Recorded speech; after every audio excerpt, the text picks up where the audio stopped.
Portland keeps showing up on every best small city in America's list. Best food scene, best place to live in the Northeast, and honestly, a lot of that is deserved. But here's what those lists don't tell you. A meaningful chunk of those people who move here from out of state end up leaving in just a couple years. Not because Portland lied to them, but because no one truly told them the whole truth before they came here. I'm going to tell you the whole truth.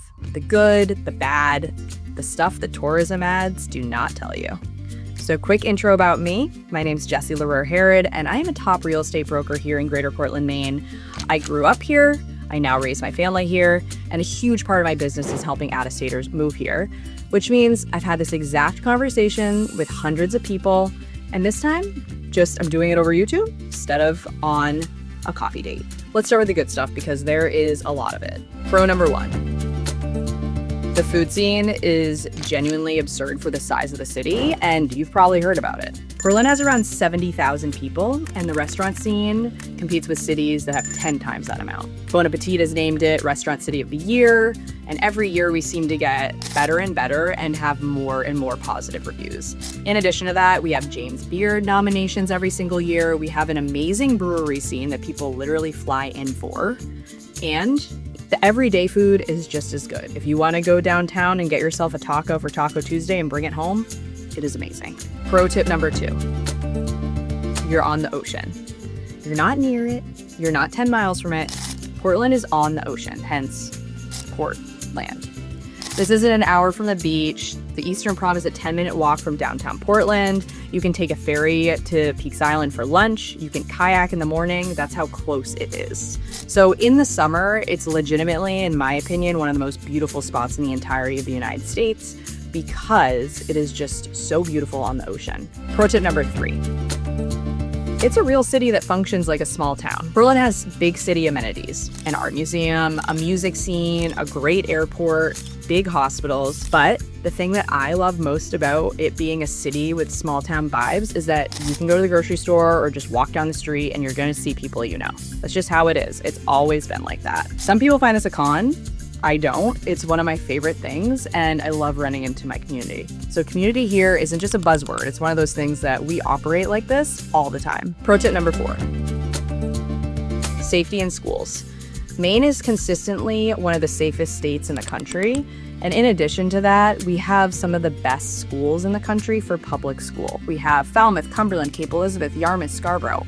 All of these are bordering Portland. So no matter what, you're going to have a great education here. Pro tip number 5. The outdoors is year-round. It's not just the summer. All you see in the tourism ads, summer, summer, summer, Maine. No, we have outdoors all the time, all year round. You're 45 minutes from Sebago Lake if you like the lake better than the ocean. You're 2 hours from great skiing at Sunday River or Sugarloaf or many others. You have hiking, you have fishing, you have snowmobiling, sailing, hunting, whatever it is, it's here and it's close. So there's so many outdoor activities. Pro tip number 6. Remote work has made this place extremely easy and makes great financial sense for most people. If you're bringing a remote salary from Boston, New York, the West Coast, your money goes so far and your quality of life just improves dramatically. So your trade is that the engine behind relocations is definitely with a remote job, 95% of the time. Okay, so that's your postcard version. That's what the tourist ads say. Here's the part of the conversation where I lean in to my out-of-state buyers and I say, just so you know, there's some things that you might not like. Let's talk about it. Okay, so con number 1. This is just from my experience of what people have told me after living here for a couple of years, just FYI. So con number 1, winter is long. It's not just cold, it's very, very long. Everyone thinks that we're just talking about the cold. We have a lot of snow. Snow and cold is actually not the issue. The issue is that it gets dark at 4 p.m. starting from like November to April. It's cold and dark. So that's the thing that gets people. People don't care about the temperature. People don't care about the snow. It is all about it getting dark really early. However, with this being said, it's nice and cozy. I personally love it. You can ski, you can snowboard, you can embrace that cozy feel of the season. You can go hang out at your cabin. Whatever it is, it just gets dark. So just be aware of that. Con number 2.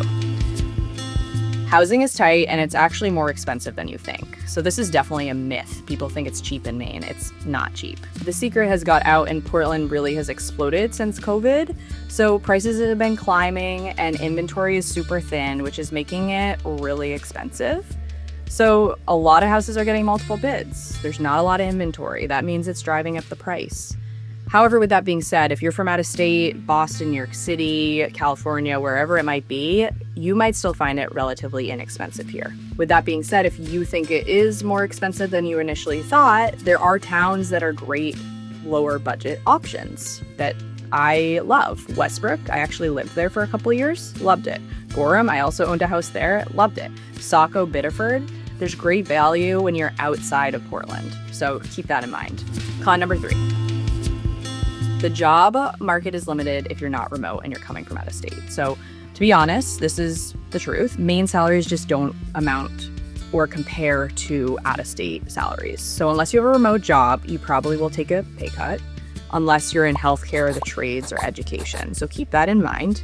If you're in a specific corporate industry presence, you might not have that industry here at all. So you would want to keep your remote job. So keep that in mind before ever moving here.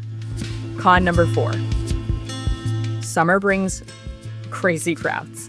So the flip side of living anywhere that's beautiful from like April to September is just busy during those times. As a local, you know not to go to downtown Portland because you're probably not going to find parking. It's going to be super packed. You're not going to get into the restaurant you want because there's a 2-hour wait or you had to book it 2 months ago.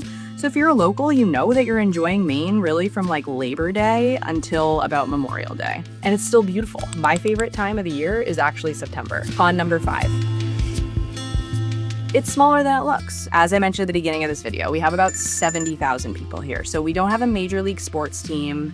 We do have 3 minor league teams. We just got the Hearts of Pine last year, which is a soccer club here.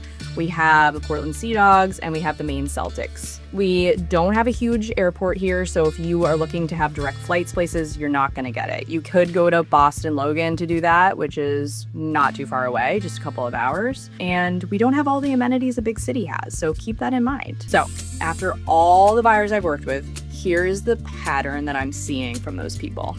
The people who thrive here are remote workers trading in a big metro because they want a better quality of life. Or you're in education, the trades, or healthcare. People who want to have safety, schools, a yard, outdoorsy people, foodies, people who love beer, people who want a community of people where you walk down the street and you say hi to everybody. That's Maine, that's Portland. So the people that tend to leave are the people who don't want any of that stuff. They need big city stimulation all the time. They hate the dark, which most people don't like the dark, but if you can put up with it, it might be okay. People who moved here for like a local salary or something like that, it doesn't equate to what you had in other states. So just keep that in mind. If you saw yourself in that first group, genuinely, this might be a great move for you. If you want to make it happen, you can make it happen. If you're seriously thinking about moving to Greater Portland, I have 2 things for you. So first, I have a free Greater Portland relocation guide that's located in the description of this. It talks a little bit about cost of living, town comparisons, the whole picture. So make sure to download that. Number 2, this is what I do. So if you have any questions about any of this stuff, I'd love to chat with you about it. I can definitely set up a Zoom or we can meet in person. I'd love to have a coffee or a beer. But my contact information is in the description below. There's no pressure, no spam. I'm not going to be spamming your email with a million things, but I like to just sit down and have honest conversations with people. So if you'd like to meet up, I would love to chat with you. But happy buying.